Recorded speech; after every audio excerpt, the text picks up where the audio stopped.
Alright, so we can talk about a couple of the team building concepts simply because I suggested Ilmina to Ramen, and that's like one thing I want to bring up. Is Ilmina. Ilmina's really cool because if you're running any light or red team or any team that has a no requirement for the HP multiplier or simply all shield, Ilmina can be like your one-stop shop for hit points, right? One-stop shop for hit points. And why? Because she's super chunky. 16,405 HP on type. 16,405 HP on type. So if we bring up a calculator, right? And we, 16,405. And let's say that we're throwing it on a Daytona team. We're going to throw it on a Daytona team. So 16,405 HP. And that's with no HP++ ladens, by the way. So let's toss those things on really quick. So we wanted to make this all of our HP. Even better, 22,011 HP from one card. All right. Excellent. So then we time this by 4. All right. There is how much HP Ilmina has in AMD1 right now. The Fairy Title Challenge AMD1. All right, now on a Daytona team, we're going to divide that by 0.3 twice. And boom. You've got almost 1 million of your effective HP that you need for the dungeon. That is almost half of the HP you need for the Fairy Title Challenge dungeon. And you could put this on Roslyn or Daytona. They have the same effective HP. This works on like any of red or light leads that you'd possibly want to use. And it allows you to go like really off type. Kind of like how Ramen's kind of fairly off type. So Trelo is off type, Roslyn is off type, and Amon is a devil, right? Yes, he is. So he's got 2 off type cards, and he's probably got way more than enough HP, right? Yes, I have like 2,700,000. Nice. I think I have way too much because I'm not gonna be able to heal that much. No, it doesn't matter because Shamli is going to unconditionally hit you for 2.3 million. So you got to have at least that much. And you do get hit a couple times before going into that floor, so it might be difficult to heal. But you got to remember that Ame has her RCB increased by 4x too. So she'll be healing more than you think. Oh, I see. Is there any problems I'm missing? I mean, is the red Valk just try to squeeze out more healing? Yeah. Okay. There's no poison, otherwise I'd run poison. Yeah, there's very little poison. There's very little of everything. Blind might be the worst thing you run into, but it's honestly optional as well. You can get around it. Good thing blind's default on Amon. Yeah. So let's turn this down just a hair. Oh, I put VDP on Trilo because I don't think it needs any more support. Because Amon's gonna do enough damage. Does Amon have VDP? No. That's why I have Rudra. Oh, okay. I mean, there's 3 floors you need a VDP in this dungeon, potentially. Yeah, and the things that are hitting are Trilo, Sonya, and the other Roslyn. The biggest challenge is they're blue. Before they... with their first half of their HP bar. Less likely to get you executed by accident, but meaning you have to deal with whatever their bad stuff is. So check their bad stuff and make sure you're accommodating for it. With Citri, it shouldn't be a problem because you could just use Ame on the next floor. Yeah. She's going to RCB down you. Oh, Trilo's too, so yeah. Okay, one thing that is an absolute challenge is Blue Albrecht, if you get him. Oh no. Timing Sonya's active to not get yourself killed is tough. Because you're not going to have hearts. So you might find yourself having to use Sonya and then immediately use Ilmina to save yourself. Now there are some spots, like if he transforms you to a 6x5 board, he won't hit you, and you could use Sonya then. But you gotta hope for a pretty good board. So I assume putting DDC on Sonya would be better, right? Yes, I would even just not even bother with Jam or Skyfall if you had to make a choice. I mean, I don't really need it, but it's already there. So Yeah, I guess I'll put it. the struggle is that if you whiff, like Trailo's never gonna hit double damage cap, by the way. What? Why? Because she hits like a pansy. She does not hit hard. It's Almond. It's Almond? Okay, well, yeah, maybe it's different because it's Almond. But, I mean, is it attack not buffed either? Because 4x attack, right? No, we already been through this. Attack's not buffed. Everyone would be like DDCing all the time. Oh, I see. So, boss HP is not changed in any way, and attack is not changed in any way. So the things that are changed in Alt MD1 is the amount of hits that you take. The amounts are different by 3.5x. And the HP and RCV for being on type is 4x. Now, if you're good at math, Ramen, what that actually means is this dungeon is technically easier than MD1. If you're on type, because you could actually take teams into Alt MD1 that you can't take through normal MD1. Because you can't get enough HP, but you actually can because of that discrepancy of 4x to 3.5x. So, that's something interesting to think about. So, team building for this dungeon. So, let's look at some of the stats for this dungeon. Notable HP thresholds. So, notable HP thresholds are going to be, for most teams, 2.1 million. So if you want to beat Alt MD1, you're going to need to be able to hit 2,100,001 HP. And that's because you're going to get hit unconditionally by the gem floors with, for 2.1 million with one exception.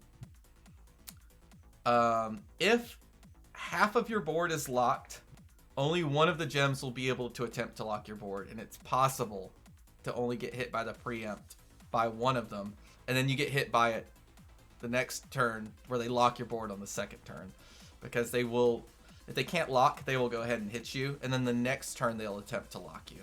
It's really weird behavior, but it's happened to me a ton of times, mainly because I game the system and try to have some kind of locked Skyfall. Locked Skyfall is really nice to have for spinners. MD1 is the spinner dungeon. MD2 has a good bit of spinners too, but MD1 has a ton of them. It is technically possible to hit floor 2 and then have spinners all the way until you beat the dungeon, right? You'll have spinners the entire time. So you either need to play around the spinners in some way. A great way to do this is with 7x6 boards, and then abusing locked Skyfall or orb locking or whatever. Or to run the spinner laden, which is actually quite good now. Like if Ramen wasn't confident that he could deal with the spinners, Traylo would actually be a good candidate to put Unmatchable Clear on. She'll still get 1.5x limit break, but you'll also be able to use a heart row awakening to clear spinners. Wait a minute, me not confident spinners? What? I mean, you did say you struggle to 7-second 10C on TA3, but yet you're going to try to 7-second 7C every time with all the blind Skyfall and spinners and. But I have Rouge for blind Skyfall. It's fine, it'll work out. I believe in you. I think you'll force it. Okay, so that's not the only HP threshold you have to worry about in Alt MD1. There's actually a couple more. So, if you can't reliably two-shot Kamima Subi without putting her below 50% HP, you're going to have to deal with Patty punching you in the face for twice as much damage effectively. So if you don't have a good solution for Kamima Subi and she knocks you to 50% HP, you're going to be locked to 50% HP for, I think, 3 turns. Which means to survive that, you need 2,520,669 HP.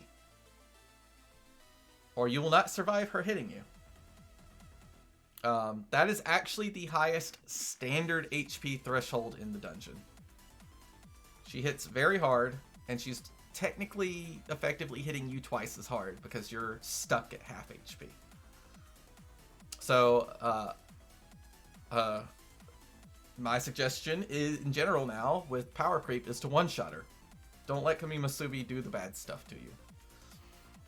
Another one that people might need to consider, like Ramen, since he's doing Rosalind, is 7x6 gets a notable punish.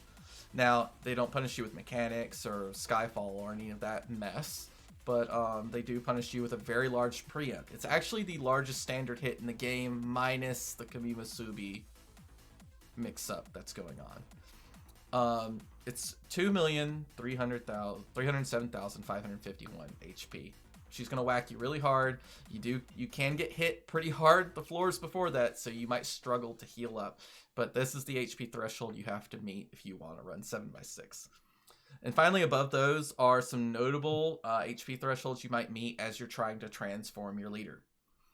If you look, it's actually kind of funny. F1 hits just as hard as the unconditional hit on the jump floor if you let both of them hit at the same time. You can counteract this by doing some very precise damage control and killing one of them by themselves.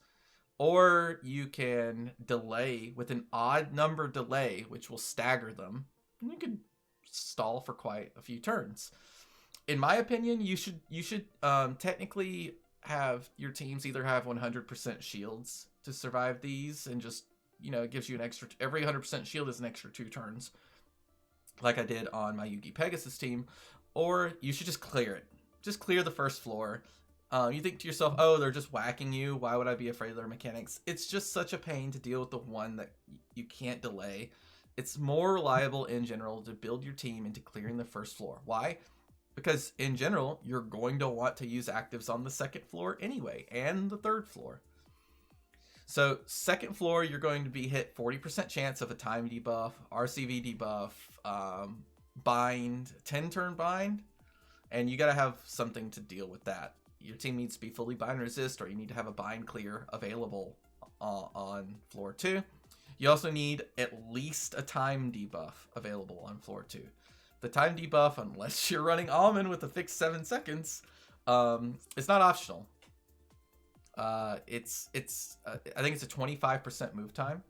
It's very rough to try to survive a 25% move time, especially going into floor 3. That's going to lock and poison, and you'll do tape and cloud and so on to you, and it's a really troll floor. And I also like to try to always delay floor 3. So ideally, like the primo assist equip for floor 2 of this dungeon is traditionally been Misty Rain, right? It delays the floor, gets rid of the RCV debuff, gets rid of the time debuff, and you're good to go. More recently, we've gotten the new tennis equip. Which tennis equip is that? I mean, they're all tennis rackets to me. So, I can't remember. I think it's got 1 blind resist. It's very similar to Misty Rain. Let me see if I can find it.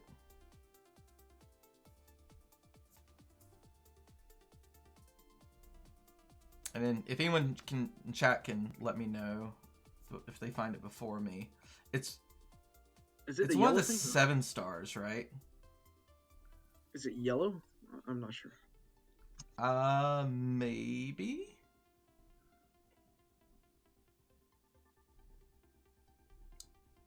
Is it? It's not the one that people are using for cotton. Man, I have no clue.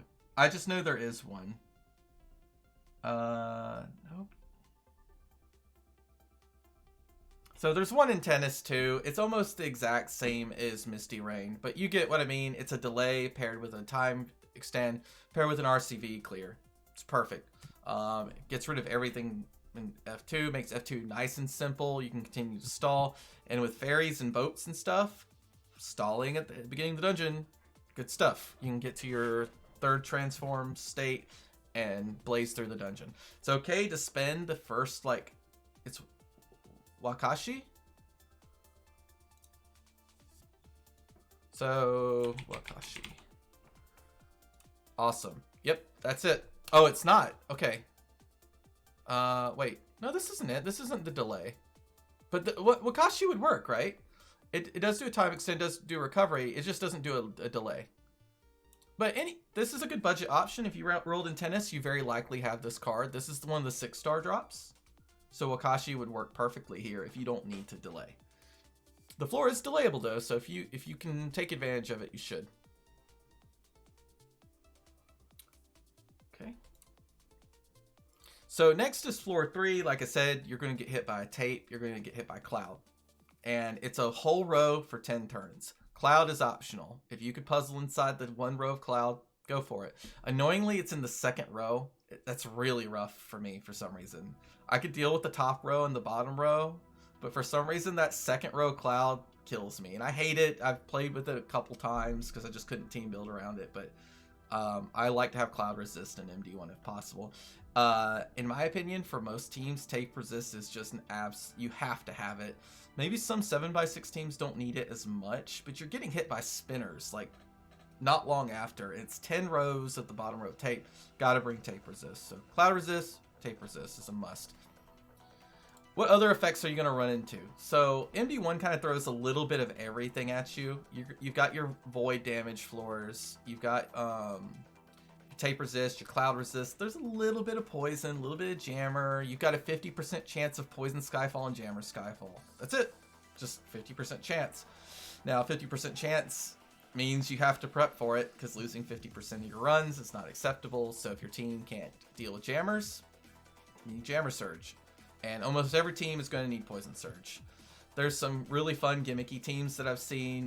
Randall KTO has a team where he abuses Rex and Buffamon to use the hazards to generate blue orbs, which is really cool. And you could do something like that, but I don't know if there's anything in Devil Healer. Amon's Devil, so you could do it with Devil. I don't think Blue Rex is though. Is Blue Rex a devil or a healer? He is a dragon machine god, unfortunately. Maybe you can still pull it off, though. You don't need to be 100% on time. Or just run double Amon, as Ruby suggested. So, I would say, in general, you need Poison Surge. So now we're up to 3 things. Tape, Cloud, Poison Surge. Those are your 3 hazards. Poison and jammer aren't really required. Are there a couple floors with it? Yes. Are they going to kill you? Usually not. One of the primary floors where poison and jammer is really frustrating is if you get Australis, he's going to spam you with a green heart jammer poison board as a preempt. Unfortunately, it's a green heart board as well, so it's hot garbage. And so you're probably going to bring a board active anyway to clear that up. So you could get away without poison and jammer resist and just focus on bringing a board active to clear up bad Australis board. And you can't really stall an Australis necessarily because he is going to do a soft execute once his Fujin shield drops. So that brings us to Fujins. There are a lot of void damage or absorbs needed on this dungeon.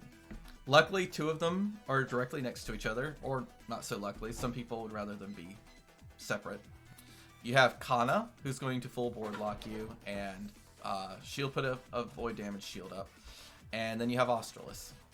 Now, the problem with this dungeon, and it can be really frustrating to team build around, is you can't really stall. They kill you on the 6th turn. I mean, it's already a 30-minute time attack challenge, and that can be pretty tight. You saw I kind of know what I was doing, and I ran it down to 60 seconds with my team. My team is kind of like a pseudo-stall team, so it's understandable, but still, you only get 5 turns. If you don't have your Fujin ready to go after that, they kill you. Australis soft executes you on his 4th turn, and as chat pointed out, you can delay him. That's true. You can delay, or you can use a shield to survive Australis as well. So if you don't have it in a good Fujin in your box that allows you to kill Australis, especially if you're running blue, it's impossible to one-shot Australis if you're running blue unless you... I think you have to hit like double damage cap with 2 sub-attributes and every attribute or something to reliably one-shot Australis. It's something insane that's just not feasible. You're going to need either a very long Fujin active, or you're going to have to do a delay or a shield to survive Australis. And considering how often do you need Fujin in this dungeon, that's actually a good thing to talk about. Can you get by without running into Fujin at all? The answer is yeah, you technically can. I think the Nautilus speedrun that has like the record for clearing MD1 the fastest, they didn't bring a Fujin. They just menu quitted 75% of the time. Because with 250%, you have a 75% chance of encountering a Fujin spawn, not including Blue Albrecht. And you see a little squiggle next to his percentage here. That's because we don't know exactly what his drop rate or his spawn rate is, but it's about 20%. Blue Albrecht's 20-ish%, Dark Albrecht's 25-ish%, and Green Albrecht's the remaining 55%. Something like that, right? So, 75%, and then, you know, 1/5 of that time you're going to get Blue Albrecht. So if you don't carry a Fujin into the dungeon, you're down to a 20% clear rate, which is not acceptable, really. But this is Title Challenge, right? Title Challenge, you can make some exceptions to your team building if you're just trying to get the clear in the title, right? So you go, I don't have an answer for Australis. Screw it. Don't build around him. And I'm going to talk more about the not building around everything in the dungeon if you're just trying to get the title clear in a little bit. But yeah. So that's your Fujins. You're going to run into Unmatchable. You've got a 1 color Unmatchable for 5 turns. It's a little forgiving on floor 4 because it's only 1 color. So if it doesn't affect your color, you could stall it off. It's pretty easy to stall with my Yugi Pegasus team. I just 1 seed, and I have enough HP to get hit by him like 3 times without healing, almost. The one that is not optional is Kami Masubi, who's going to do a 10-turn Heart Unmatchable, and she hits really hard. So you gotta have something ready for Kami Masubi. The most difficult challenge to that, though, is the previous turn you get Awoken Bound 50% of the time by Takami Masubi. So that brings us to our Awoken Binds in this dungeon. So you have a 50% chance to hit Sarasvati, a 50% chance to hit Takami Masubi, and a 75% chance to hit a Flavor of Albrecht, who can hit you with Awoken Bind. Green Albrecht's like 1 turn, you can kind of ignore it. It's for a test. Blue Albrecht, you can't ignore it. Blue Albrecht is going to put a really gnarly 5-turn Awoken Bind and continue all his troll behavior that he was already doing. But Takami Masubi comes right before Kami Masubi. What's that mean? If you're running 1 full cleric on your team, you have a 25% chance of getting screwed. That means you either need to stall on Takami Masubi, and you can't stall your Awoken Bind up on Takami Masubi. You have to burn it immediately because she's going to troll you with bombs. Normally it doesn't matter, but if you're stalling on Takami Masubi, you actually need Jammer Resist. The bombs will overwhelm you, you'll run out of hearts while you're trying to stall on her, stuff like that, and you'll die. So if you're playing stall on Takami Masubi, you'll need to adjust your team building to run Jammer Resist. Yeah, or you could just go, you roll the dice, because once you hit Takami Masubi, it's a 50% chance of either getting Matcha or Kami Masubi. Now, Matcha does a leader swap, so arguably Ramen's team is probably going to get better because it's going to swap Amin for some other better card. Nice. Unless it's Elmina, then I'm dead, right? Nah, probably not. Matcha doesn't hit very hard. Alright. You likely still have enough HP. She's the, I think she's the softest hitting floor in the dungeon. I know I usually don't even check. I just go with it. What's Ramen's team? Ramen's team is... I found a new one in VC Texture. Oh my god. Okay. Yes, I have to keep up. It changed again.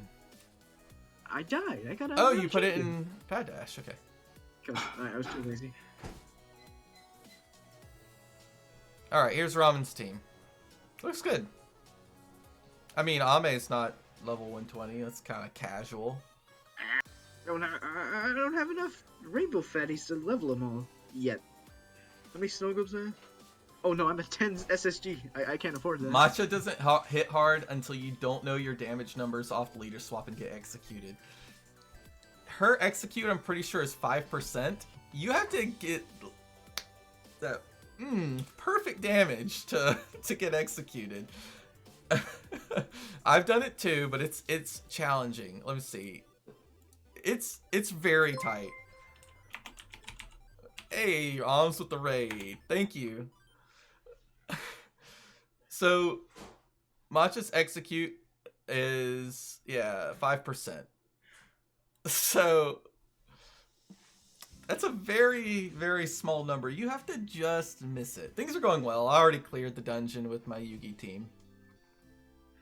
We're talking about like how do you team build for these dungeons, right? And I'm going through like kind of like everything I analyzed. Like I wrote the floor guide, right? So I knew about all of these things, all these interactions and everything.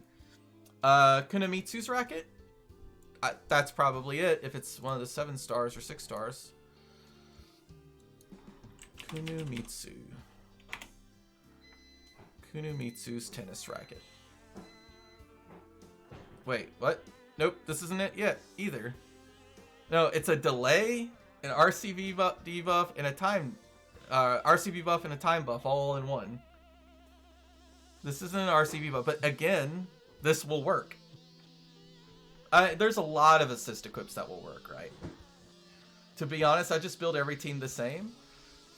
I mean, if you're running boats, if you're running a Nautilus team, a lot of times you can get away with that, right? If you're running Seawolf, you can get away with that. But sometimes you don't have Seawolf or you don't want to play Seawolf.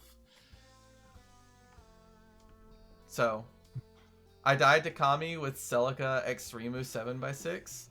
Yo, we need that 12x Orb Awakening. You could wait. You could wait till Wednesday and meme it up on Wednesday. Dolk Equip is very good. Yes, Dolk Equip. That card got buffed. It's very strong. So Dolk Equip is very good too. The saxophone. Mojito Yuji is kind of refreshing after all the boats for so long. Mojito Yuji's fun. I really enjoyed my Yugi and Pegasus team. It was fun. I mean, my rationale is if you have a full cast of Yu-Gi-Oh characters and one cute little Pano dragon that you could run, why wouldn't you run your full cast of Yu-Gi-Oh characters all around your Pano? I think we even made a meme about it, didn't we, Ramen? Didn't you make that meme? The Pano casting couch. Someone made a Pano casting couch when I made. I don't think it's. Oh, it was Panda. Yes, someone made a Pano casting couch the last time when I made this team. That sounds illegal. Oh man, I mean, yeah, I guess. Okay. Back to being serious. All right. And I died. There goes my stand. Okay, so the team I just ran is Yugi Pegasus. This is actually what I ran for my first go through of the Alt MD1 Devil Healer Enhanced, and it's just very minor tweaks, right? I had too much HP, so I got more RCV instead. I switched over Dark Albrecht Gem, which maybe you don't have because you've never cleared MD1 and you don't have the gems yet. So fair. You could kind of run any skill boost plus SBR here. So you could run Rico Equip, for example. It's just nice to delay floor 3. This team actually doesn't need to delay floor 3. It's pretty troll immune on floor 3. Kiyosumi's racket does RCV and delay, but no time debuff. Ooh, well, the RCV you could get past because you could delay each floor and let the RCV debuff fall off, but the time debuff can be kind of rough. You can overcome that too, but it's tough. And Lajoa's Brush is a new addition, and that's because I have a person who's very whale and has a Lajoa's Brush that they were able to put on a Pegasus for me. It's quite good. Covers the ribbon and lots of team HP, and that's why I have the extra HP. I was able to change. I was able to change my equip here from Menuet equip, which is very similar. It's just a team HP instead of team RCV to 3 team RCVs. I like this equip better too, because if it overcharges, I still have a bind clear, but I also get an unmatchable clear. So if it overcharges and I run into Kami Masubi and have it up, I can use it. I mean, the full board is whatever. I don't even care if that's what happens. This team doesn't need to match any sort of orbs to get a shield. It doesn't have a shield. It just has giant HP multipliers. Yeah, if you see, our team is rocking almost 3 million HP inside of Alt AMD1.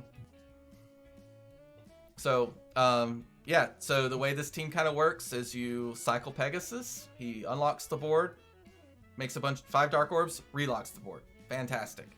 And then you just combo away. The hardest thing about this team is hitting 10C while trying to do like a row in VDP. I flubbed it several times while trying to do my runs and got myself killed a few times while getting used to it again. It also doesn't do very large amounts of VDP damage unless you do that row plus VDP, which can be a struggle. Fang is doing the title challenge with Mikage for the lulz and for the stone. Good on you. Like I said, sometimes it's fun to have fun with these dungeons for MD1 because it has that like enhanced to a certain type. It incentivizes you to do different team building that you may not have done in the past. I honestly love these dungeons that enhance. Not a big fan of restrict. Like if it said devil healer only, not as fun because you can't splash something in, right? Or build around something. Like using Ilmina to completely circumvent the dungeon. But I do like the enhancing a certain card type, like Alt MD2 when it does come out, it's going to be 6-star enhanced, 6-star or under enhanced, which I'm really excited for. Congrats, Steknus, for your clear. What'd you use to clear? Australis is very chunky. You have to plan on using at least 2 turns to clear him for almost every team. A couple teams can do it. If you're red, you've got a natural advantage.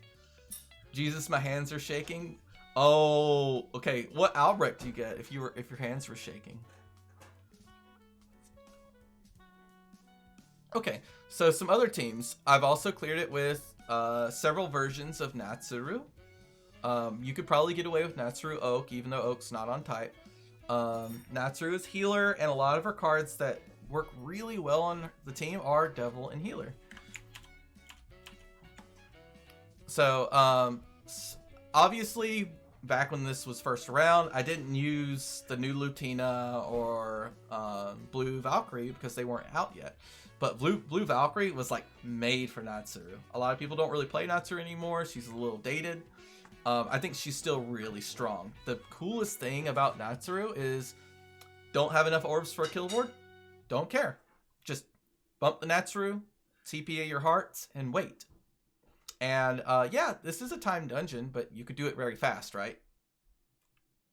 Tap your active, TPA the hearts, wait. Tap the active, TPA the hearts, wait. Tap the active, TPA the hearts, wait. You can go really fast and you can build up enough to do like a row VDP. One of the biggest downsides about this is you only have 12 seconds on the 7x6 board to row VDP and combo out. Can be pretty challenging. So something like this is a lot of fun. Okay.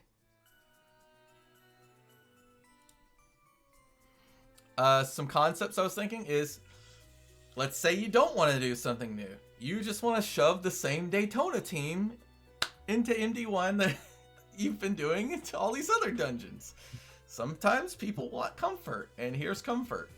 I don't have the Ilmina to do this with, so I'm unable to test it, but a friend of mine on Discord managed to do it with Yogg instead of Ilmina, who has like 8,000 less HP, and got pretty close. They were on, they died to Patty or Kami Masubi because of the 50% HP problem. So if you just want something comfortable, you can just shove Daytona into it, right? Just abuse the Elmina. Now, if you don't have her, you can't really do it. Elmina is unique in this situation, but man, she is so powerful. Good night, Ramen. You're gonna do more runs tomorrow? You should stream on Discord. We'll watch. I want to watch your almond runs. But okay, yep. So you got this. This Daytona team should theoretically work. It should pal drive through the dungeon. Your damage is going to be absolutely enormous. You even have an extra light taco on this assist equip to make sure that you're coming in with the capped out damage on your Daytona.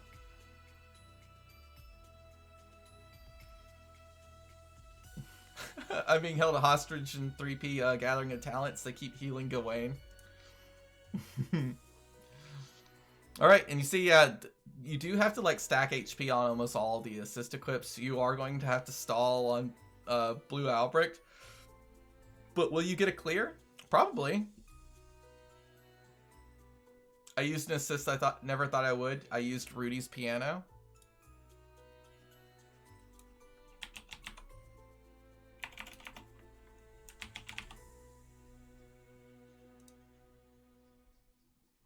Unlocks all orbs, changes heals to dark, gives you a heal, 1 turn delay. I mean, it's 2 effective skill boost and covers L. I see it. I see it.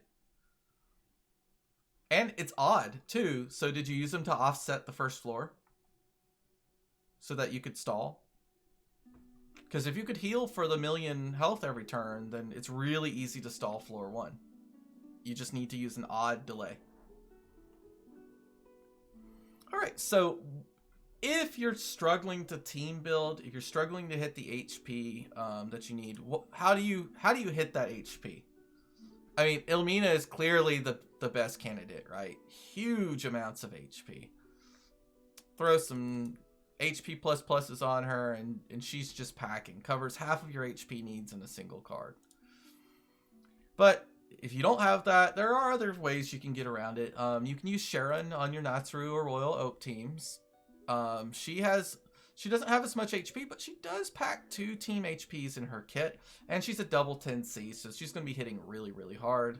Unfortunately, her active isn't very good. There are no attribute absorbs of any concern. She does give you a board, but that's all she really does. It's a long cooldown. She only has 2 skill boosts, so she's got a lot of problems, but she does pack a ton of HP. So she's a great HP stick. Next up is Chalkyl. Chalkyl's active, on the other hand, is amazing. Yeah, it's 9 turns. Yeah, it's only 5 turns of clear. But the fact that it's a delay and takes care of a lot of issues, still a very powerful card. And if you're running green, 7Cs and VDPs, she's going to be hitting pretty hard. Covers a lot of things and just packs a lot of HP as well. She's very strong. Surprisingly, Ghost Ring. If you're struggling to hit some HP thresholds on any of your dark teams, Ghost Ring is quite good. 4 skill boosts, triple 10C, so it'll be hitting really hard. You could go VDP, but really Ghost Ring's novelty is that triple 10C. And you see, because of the triple 10C, you don't have to, it doesn't have a super high attack stat because it doesn't need a super high attack stat. So all of the stats are dumped into HP. So it's a pretty big ghosty boy.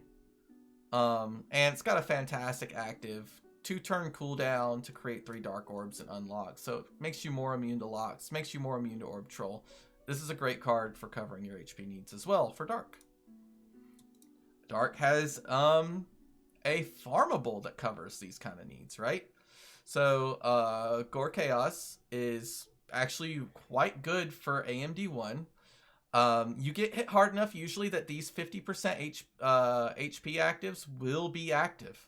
And so you can run him as a 7C here, and he will be hitting hard. This card will be hitting hard. He has a high attack stat. He also has a lot of HP. So quite good. You could also, if you don't care about if he's just a utility card, you can go for 6 skill boosts. So he covers a lot of skill boosts that you need as well. what's really notable about him is he has a full bind and unmatchable clear on a 7-turn cooldown. That means if you're running Gorkeas on your team, maybe your transform leaders don't have bind resist, right? They don't have bind resist, they have a 40% chance of getting bound on floor 1. Well, you can use, or on floor 2, excuse me. On floor 2, boom, good to go. You got floor 2 bind clear. You can clear it off your leaders or whatever things that you weren't able to fit bind resist on, and then 7 turns is actually low enough for it to be back up for the next unmatchable floor, which is on floor 4, because you are going to maybe stall a few turns. It's going to take you a couple turns to get through F3, and then you've got a 2-turn timer on F4, so he can be up for your unmatchable clear as well. And if you're playing dark, 7-turn cooldown to just create 7 dark orbs is not bad. So this is a great card. It was farmable. Hopefully most people have one. I know he was obnoxious to farm, but everyone said you want a couple of Gorkeases. It's a good card. And this is one of the few times that the bind clear is actually relevant, right? So you can team build around having Gorkeas on your team. It's very great.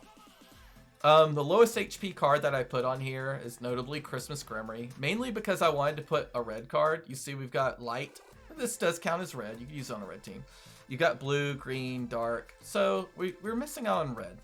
So Grimory only has 9,000 HP. Only 9. It's still good though. 9,000 HP is still quite a bit. And she's very potent now. 6 turns for a full cleric and makes you fire and heals. Great card.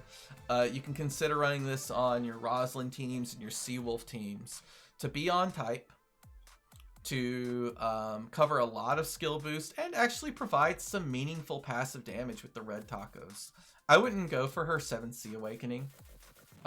It's going to take her minuscule damage. It's going to double her 250,000 that she's doing, or 250 billion that she's doing, and double it to 500 million. Whatever. It's not really notable. I did not mention Merrick, mainly because he was on my Yugi Pegasus team. And yes, Merrick is beefy as well. With the bonus, he's at 36,000. So divide that by 4 to get his real HP, which is a little over 8,000, right? Or 9,000, sorry. It's like exactly at 9,000. And yeah, he's a good damage dealer. He's got 1 active that solves Sarasvati. So it clears the Sarasvati's unmatchable and bypasses her void damage. Very good. Very strong card in general. He can quite often hit double damage cap on Dark Row teams. So this is a very notable card to consider for Dark as well. Okay, so hopefully you can pick like one of these subs and then build the rest of your team around it. And if you can get 3 to 4 out of your 6 cards to be on type, most of the time it works. Oh yeah, just cleared using Daytona, Elmina, and Leona. Mitsuka, can you send me a screenshot of your team? Because that was just a theory in my head, so if it worked really well, I'm actually really excited. I want to see it. I know it's like really basic to try to shove Daytona through everything. But I think it's interesting that you can use 1 card and abuse her insane weighted stats and just ignore the dungeon requirements. It's fun. Yeah, so if you could put one of these big HP cards on your team, you've done a lot of the team building work already, because a lot of the effort of this dungeon is hitting the high HP requirements. So, alright, let's take a quick look at this team that we just got to clear with. Let's see, it's in the Title Rage chat. Sick. Look at that. That's pretty close to what I theorized could clear. That's awesome. A pretty fast clear too. 21 minutes. 21 and a half minutes. So, by the way, only 2 of these cards are on type. Only 2 cards are on type. So, you could just ignore the dungeon requirements if you bring a big chunky Ilmina. Leona's on type as well. You need someone to provide some RCV, so you want her to be on type so she provides RCV.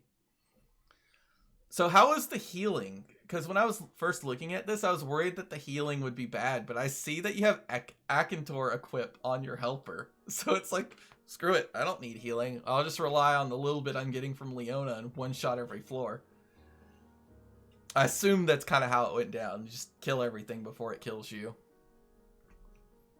Alright, so after subs, you need to start hitting up your equips. Luckily, the two of the most needed resists are tape resist and cloud resist. There's luckily equips that are very relevant. You've got Koryu Blade, which a lot of people have. It's been around for a long time.